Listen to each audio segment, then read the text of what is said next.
Hi, my name is Sirin Douglas, and I would like to welcome you to this episode of Power Stories. Now sit back, enjoy, and be prepared to be inspired.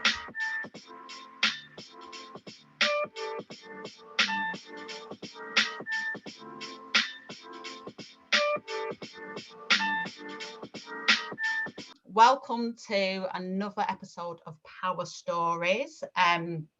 Power Stories are about those situations and experiences that have impacted our lives in a powerful way, resulting in our own empowerment. If you don't know me, my name is Sirin Douglas. I am an energy healer, and I consider myself a space holder for women. I help them reconnect to their inner power so that they can live life on their terms. So today, our guest is the beautiful, wonderful Sirin. That is right, isn't it? It's not Sirin. Right. I heard you say you like Sirin. So, Sirin, can you tell the people at home who you are and what you do? Yeah, so my name is Sirin. So Sirin, got it right, Sirin and Sirin. I'm from London. I'm half Turkish and half English. I was born and raised in the UK in London. I was in the fitness industry for a very long time and a teacher at the same time. So these like two careers.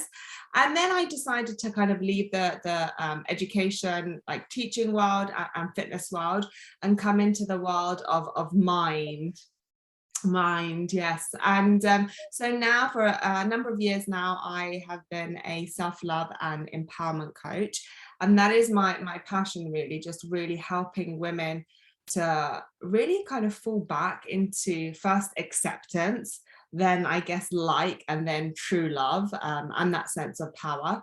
So probably kind of similar, what's the word, kind of quite aligned with what Sirin does as well, empowering women and empowering women in different ways, but ultimately it's the same thing. It is empowering you. So that's what I do. And I do, life coaching and theta healing and embodiment work and different techniques, but all really to kind of just empower you. Thank you for that. So just to say hi to everyone that's coming on live at the moment. If you have any questions, please do pop them in the comment below. And towards the end of the conversation with Sirin, I will look at the questions and we can answer them then. So the first question that I ask everyone, Sirin, when they come on is, what does the word power mean to you?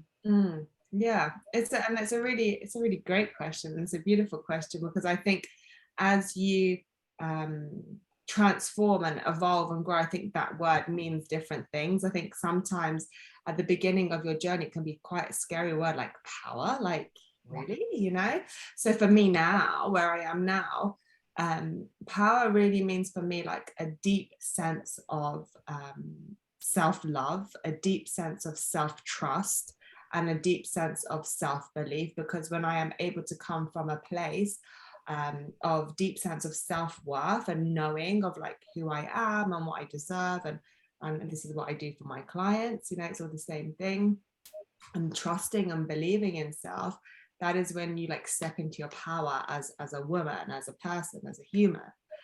So I would say that's, kind of to summarize it, that's what it would mean to me. Yeah, that's really beautiful. Thank you for sharing that. So the next question that I have is, when you feel empowered or you feel really powerful, like how does that feel in your body? Like how does that show up? Yeah, I love that question. So as again, most of you know, Sirin is an embodiment coach like myself as well, and so we're really like into embodiment, because that is like I call it the icing on the cake to healing, right? Like when you can feel whatever it is that you want is when that transformation takes place. So that practice of knowing what something feels like in your body, and being able to keep on tuning into that feeling is what's gonna really anchor that feeling and make that part of your life.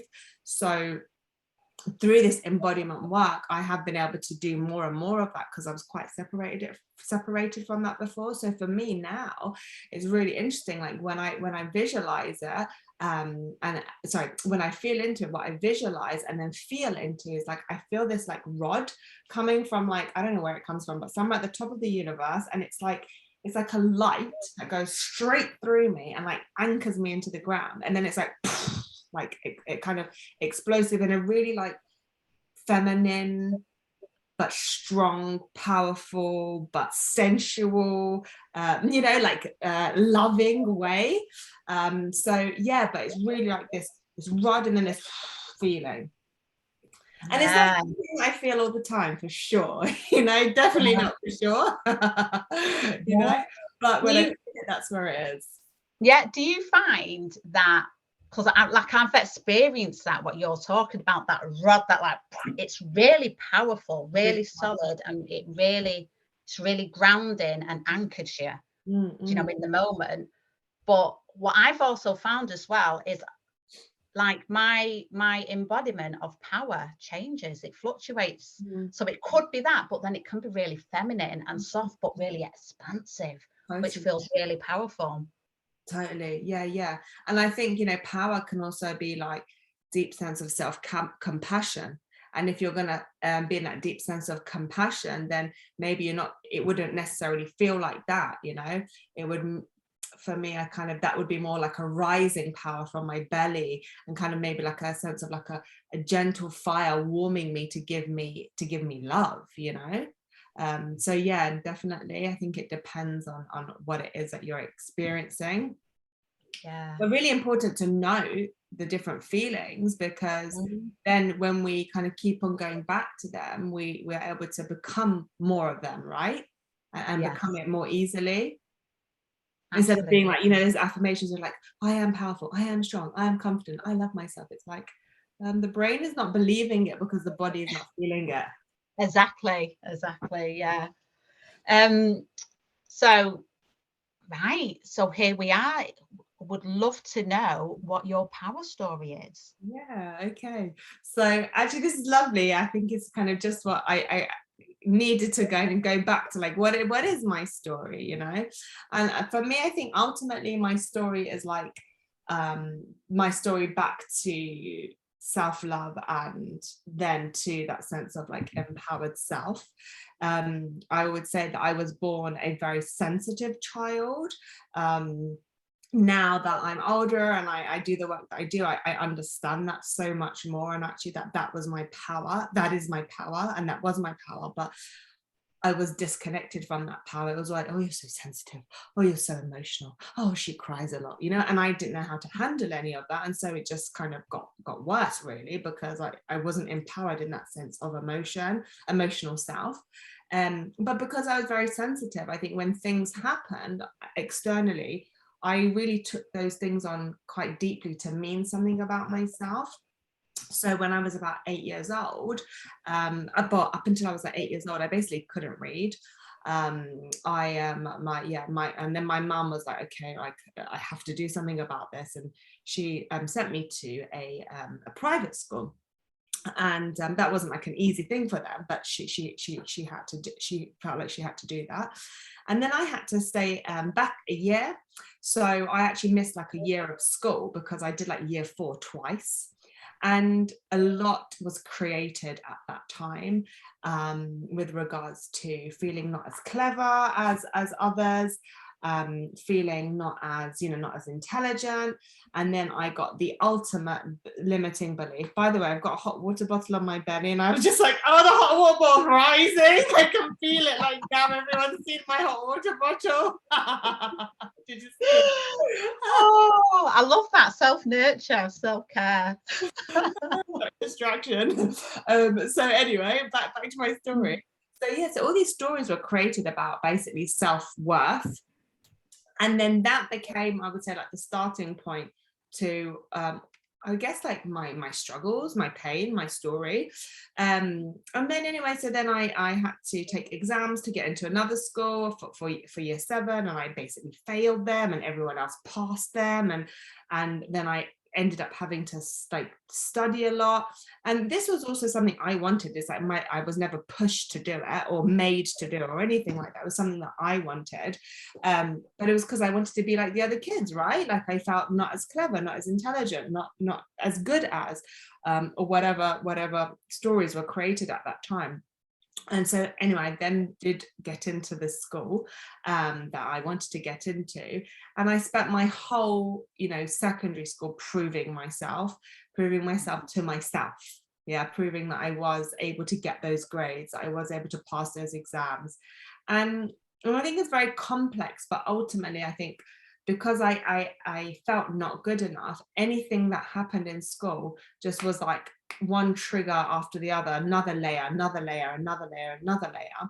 And by the time I got to 15, 16 years, I think it was about 15 years old, maybe 16, that not good enough transpired into other areas of my life. So it went from like academia and like being too emotional as what maybe I was kind of identified as through friends, to a body a body image disorder and an eating disorder, and then bulimia, and it kind of just transpired into different areas of my life. And then I became obsessed with exercise and obsessed with my body and obsessed with being slim, and I got quite ill through that. And then I got into the fitness world. So on one side of it, I was like really healthy, and in a really good way. I exercised, I looked after myself, I took care of myself. But in my mind, I was obsessed with being better, with looking better, with the way my stomach looked and the size that I was, and the weight that I was, and being in this industry that is obsessed with this stuff. It just made things worse, and it, again, like knocked my confidence, not my sense of self-worth, not feeling enough. So it's always like, it started as not feeling enough from that 8 years old, and then everything kind of just got added to that story because it really affected me, and it just got worse, and there was another layer. Yeah. So what was the or could you pinpoint, and you might not be able to, the transition from the academic, where it was obsessive and really lots of work on that, to the body image? Was there a transition? I don't know if there was a transition, but I remember it kind of became about like boys, and I wasn't really into boys like all the other girls were. I was kind of into my studies, and I was like, a typical good girl, just studying, doing my work, and then there were other girls smoking behind the bushes and doing all those kind of things that you're not supposed to do at school. So my focus was very much on school. And then obviously 15, 16-year-olds, I did start to get a bit interested in boys, and I got obsessed with magazines. And so I would be buying all these magazines like constantly, and it was all about these celebrity bodies all the time. And I remember I read an article about bulimia, and I thought, oh, what a good idea. Wow. I remember that day. I thought, oh, what a good idea, And at that point, there was this, I think I was 16 then, and there was a boy that I liked, and it was very slim. I was like a UK size 8, which is, pretty slim. I was, and healthy. And I think I got very paranoid about feeling that they wouldn't like me. Or that I wasn't pretty enough, or beautiful enough, or slim enough, or sexy enough, or enough. It was always enough. Yeah. Enough, And so I think that was probably like that transition, I guess. Yeah. Okay. So you were saying that you transition over to the fitness world. So what was that journey about then? Yeah, so I was actually like a master trainer for a very big fitness brand. And in the world of fitness, there is also obsession of body and what you look like, and what you look like on stage, and all these women and men dieting constantly, like, or not eating, being very, very restrictive, exercising very vigorously, a lot of comparison. So that just kind of fueled my low self-esteem. And that kind of that obsession continued, and it just continued like for years, until I was 28 years old. And I literally woke up one day and I was like, that's it. Like, I've had enough. Like, I've just had enough, you know, because I literally had enough of not feeling enough.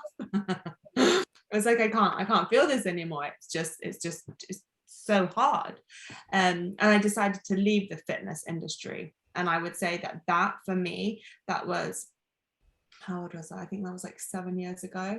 And that, I think, was the turning point to like my healing and my recovery, because but up until 20, I had like therapy, like counseling and CBT therapy, and it did help me. But it was not until I left that world that I was able to I guess really begin healing.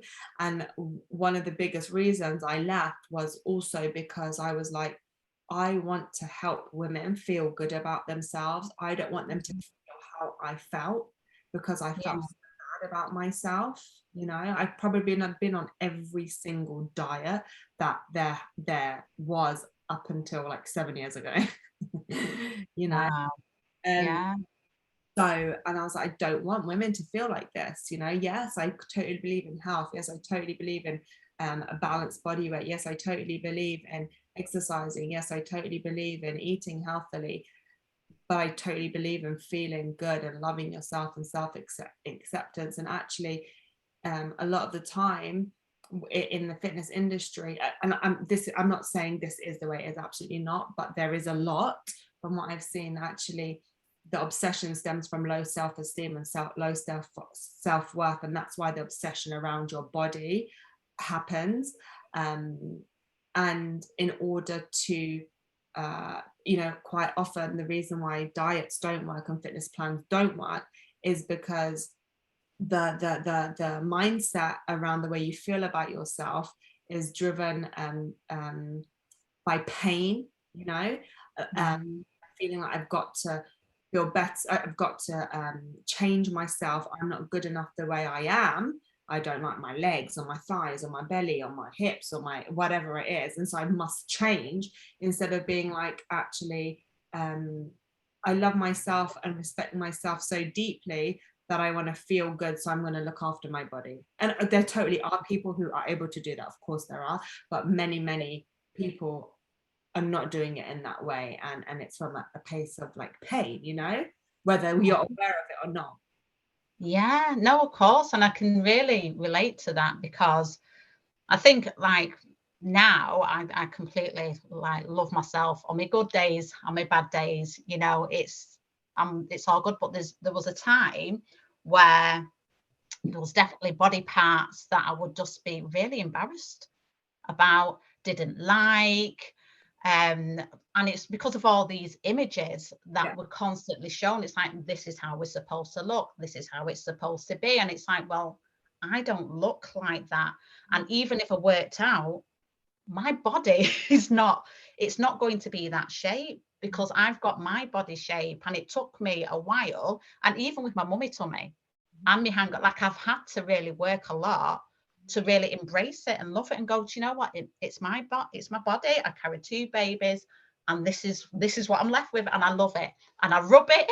Do you know what I mean? And give it some love, because otherwise it takes you to some really low, dark places. And I think that bit that you said like at the beginning is about, first it's self-acceptance. So, you know, you don't, it's quite difficult to go from hatred to a deep sense of self-love, you know. It was like, I always had, like, even when I was size 8, I just always had a soft tummy, and I used to look at all these like flat washboard abs and be like, oh my god, like I'm fat, my belly is disgusting. I literally wanted to cut my belly off, like when I was younger, because I hated it so much.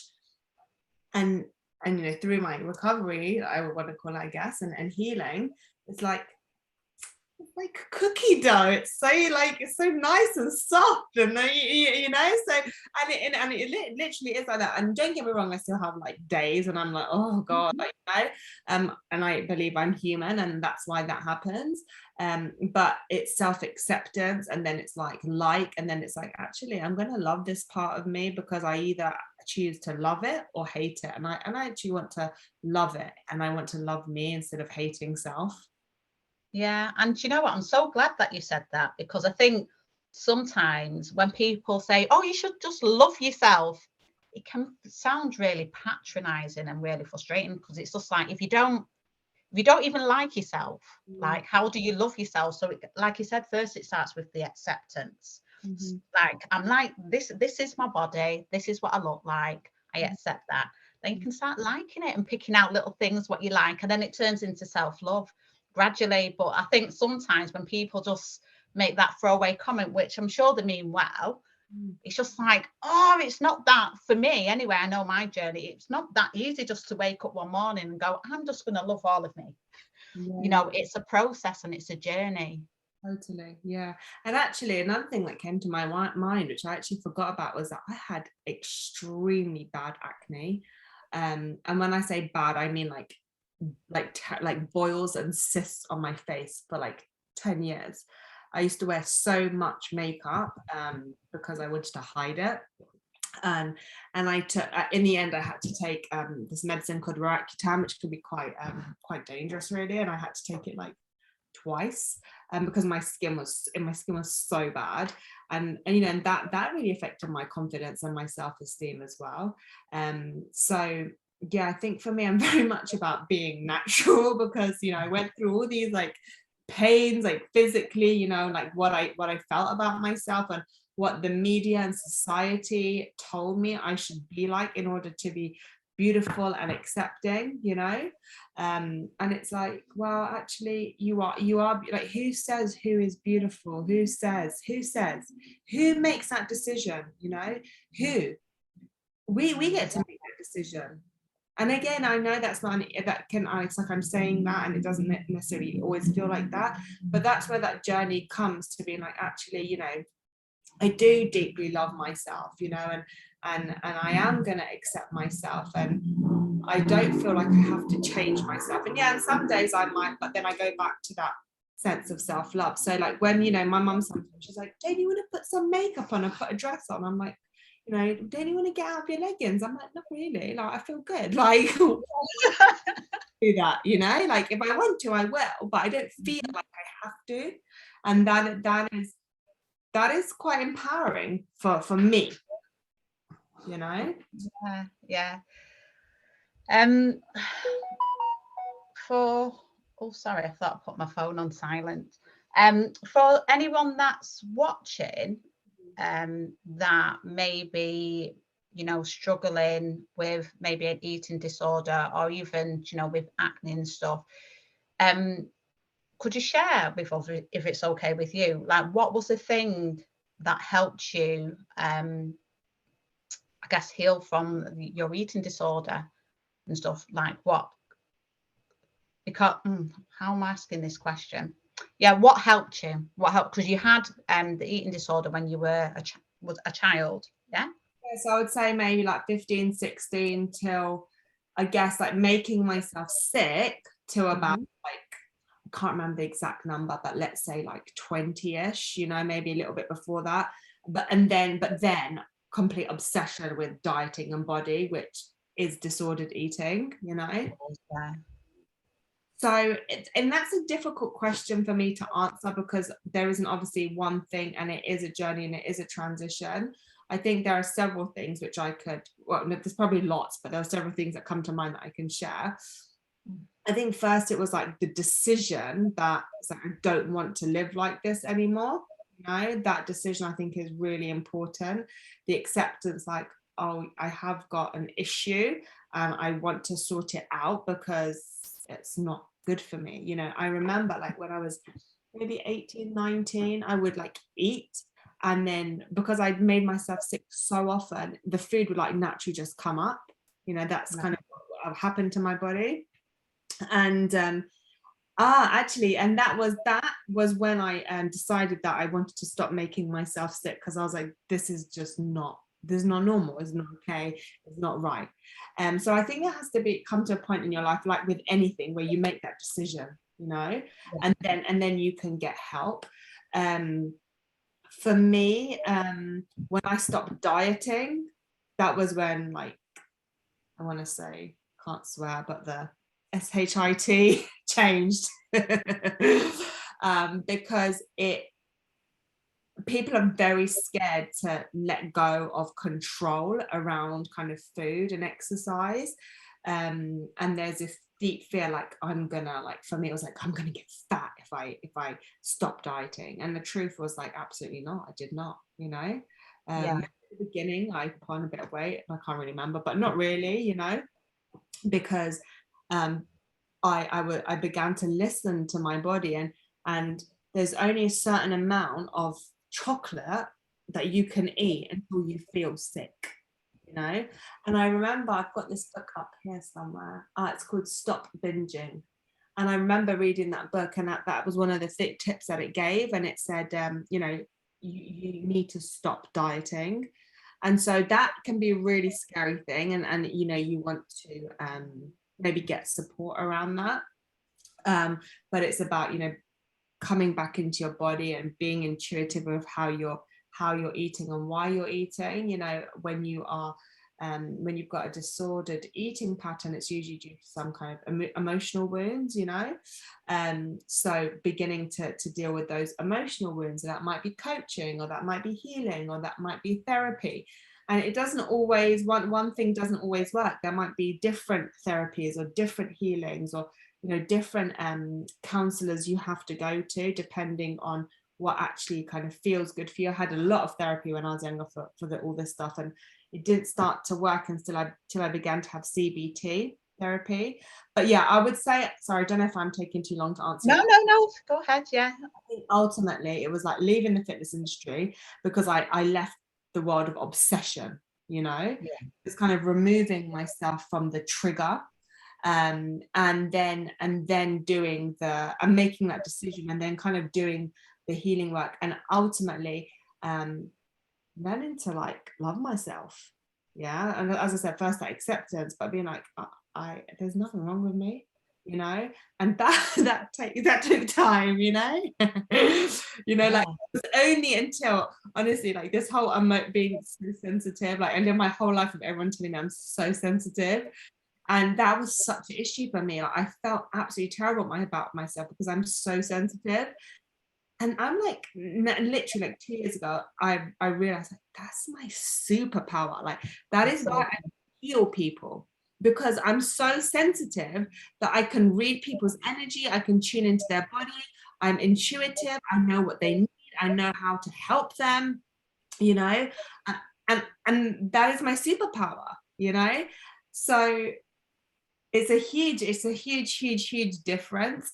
But yeah, I think there are layers and levels, and it's a journey, but ultimately I would say those 3-4 things, or however many I mentioned. No, that's amazing. Thank you for sharing that, because I just think that's really useful information for someone that might be supporting someone going through that, or someone that is going through that, just to say that there's a light at the end of the tunnel, and maybe you've given them some tips that they can use there. So just thinking, where was you up to now before I interrupted you?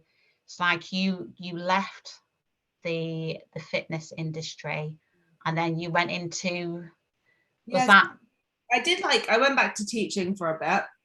And that year I actually moved abroad to Turkey, and I dieted the whole year. So I left the fitness industry, and I kind of left exercise. So my obsession with exercise kind of began to rebalance itself.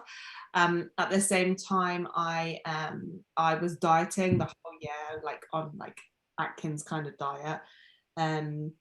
Got to the summer, was really quite slim. You know, probably gained a size, which I wasn't unhealthy slim, but what I was doing was not healthy, you know, and my psychology was not healthy. But during that year, I read a lot of kind of like, you know, healing books and self-help books and self-development books. I'm watching videos and that kind of thing.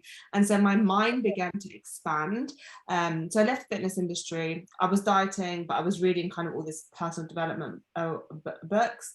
And it got to summer, and I did feel very confident about my body at that time. I did kind of feel really good, but again, I knew what I was doing was like not good for my body.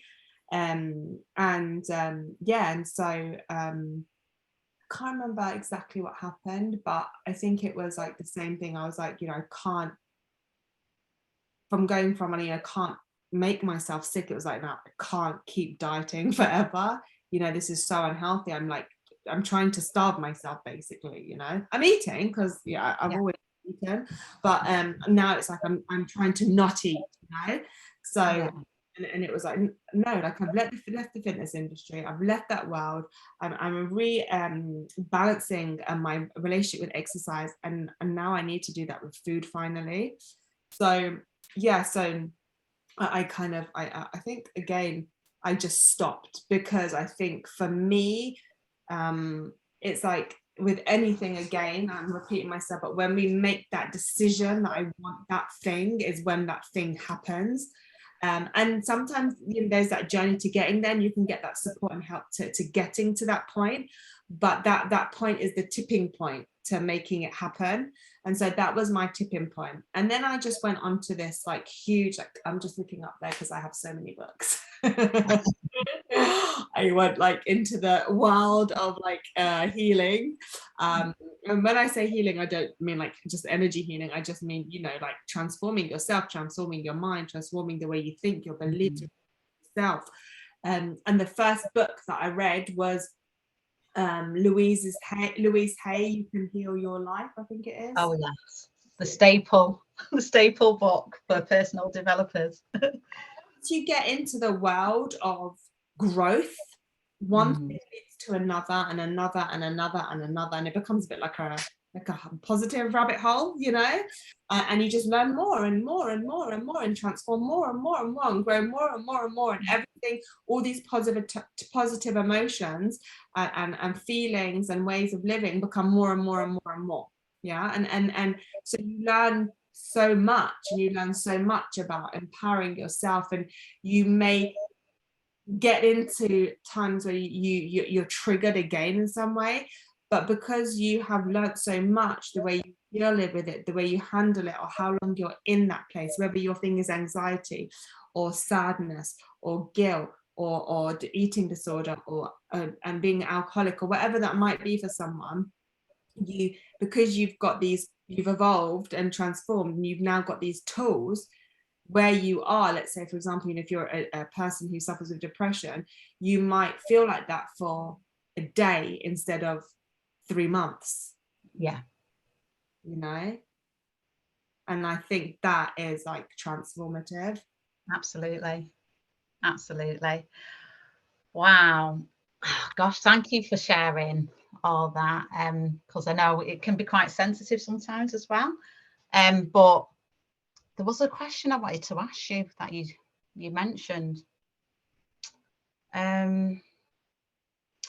What was it? Food, eating. It's got, that's what I was going to say. It's, do you know what's beautiful to see after listening to your story that you shared? I know you're quite a foodie now, so you're into really nice food. You've always well, I mean, it's not, I guess it's not the association that I would make, but it's like now you seem, or from what it appears, like you have a really nice relationship with food, like you really enjoy, it seems like you really enjoy food now, and you really have that balance, because I know you still work out, but it's more about pleasure, it feels. Yeah, definitely. I think everything is about pleasure for me now. I mean, you know, I love exercise, and that doesn't mean I wake up every day and I'm like, yes, I want to run on the treadmill. I probably never feel that, but I know the feeling I'm going to get from it, and that's what kind of drives me. but everything is like, okay, I'm going to do it in a way that feels good. So if I wake up and I feel absolutely shattered, exhausted, and not from a place of laziness, but from a place of like my body's genuinely tired, I'm like, do you know what, I won't do that intense workout. I'll do like yoga today, or I'll go for a walk with my dog. But yeah, with food as well, totally, like I had so much guilt around food before, and that guilt led to binging. It's a really interesting psychology, you know. You feel guilty to eat, and then you eat, and then you feel guilty, and then you just end up eating so much more, you know. And so that guilt is like, I don't remember the last time I felt guilty from eating, and I eat, and I like to eat, and I really enjoy eating. But there are two things that I do. One is that I eat a lot of healthy food, but my food always has to be delicious. So I can't eat like unhealthy, delicious food. It's got to be delicious, you know? Yeah. And I'm half Turkish, and I think that's the Turkish blood in me, like just wants to eat. And the other thing as well, I think is really important, was acceptance around the fact that I like to eat, and that because I like to eat, I also don't necessarily eat tiny portions. And there was an acceptance for me that, you know, if I do like eating, because of my body shape and my metabolism, I'm not going to be a size 8. I'm going to be a size, I'm a 12, and I've been a 12 for a very long time. I'm going to be like a, you know, UK size 12. That's okay, you know, because because I know my body so well. In order for me to be much smaller, because I exercise a lot anyway, I know that I really have to reduce what I eat. And actually I enjoy my food, and I'm okay with how I look, and you know, so Yeah. different mindset. But it's, you know, as well as acceptance, it's like, when I eat food that tastes good, whether that's going to be healthy or unhealthy. But I like to eat healthy food, and I because I think it tastes good, it feels good, you know. Absolutely. Who likes bland food? Not me. I like tasty food. I'm from a Caribbean background as well. I like tasty food. I like the flavors. I was just going to say, it's all about feeling good, you know. Absolutely, yes. It's all about feeling good, and that is my philosophy. And it's like, you can feel good and eat chocolate, and you can feel good and eat an apple, and you can feel good and do yoga, and you can feel good and lying in bed, you know. But it's about when you are deeply in tune with your body and coming from a place of self-love, rather than disgust or hatred or like dislike, or whatever it is. Your relationship with all this is different. So it's always about, oh yeah, how am I going to feel good, how am I going to energize myself, how am I going to feel good. Yeah. No, I absolutely agree. So the next question I wanted to ask you is, if you could give any of the women watching live or on the replay some advice about being in their power, being in empowerment, what would that be? I think it's really important for us to look at, what are our skills, what are our talents, what are we good at, what are our specialisms? Because so often we're looking at, well, what's wrong with us and what do I need to change or improve? But we all have such powerful parts of our personality that are beautiful, that are you know, parts of that are skillful, that are talented, that are wise. And that could be anything from being the most loving and nurturing and giving mother, to, you know, a CEO boss babe, you know, running a, I don't know, multi-million pound company, you know. But what are the talents there, you know? Two very different talents, and at the same time extremely beautiful. So it's like recognizing ourselves instead of always putting ourselves down, and we have such a tendency to do that, and connecting to that sense of, what am I good at, you know, what is my specialism, what is my power? And it, you know, your personality is also your power, you know. like I said, that sensitivity for me, I always thought it was like my biggest weakness, and it was my biggest bloody superpower. I just didn't know it, you know. So, you know, wake up every day and be like, what is amazing about me, you know. And the more you do that, the more you the quicker you or the easier it is to do. And I actually did this thing not long ago. I wrote down 100 things that I love about myself. I was like, how the hell am I going to do that 100 things? I was like, that's a lot. And once I started, I was like, I can't stop. Yeah. You know, because it's not things like, oh, I love my ears or I love my eyebrows. And it can be that. It can absolutely be that. And it is that.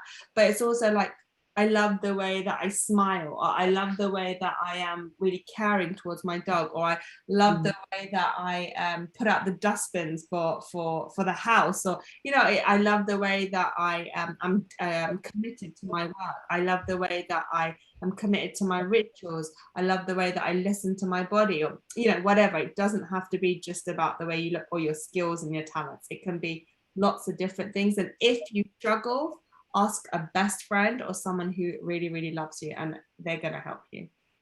Absolutely. That's kind of simple advice I could give, like, for you to do now, you know? Yeah, no, and I think that's really, really good advice, because I think as a society, we concentrate too much on our weaknesses and what's wrong with us. And it's almost seen as like being in the ego or being vain if we start celebrating ourselves. But I'm like, just yeah, I'm thinking if it's egoic, then so be it. But, you know, if you are not going to love yourself first, you know, so yeah, beautiful advice. Ego So I'm going. necessarily bad, right? I don't think so.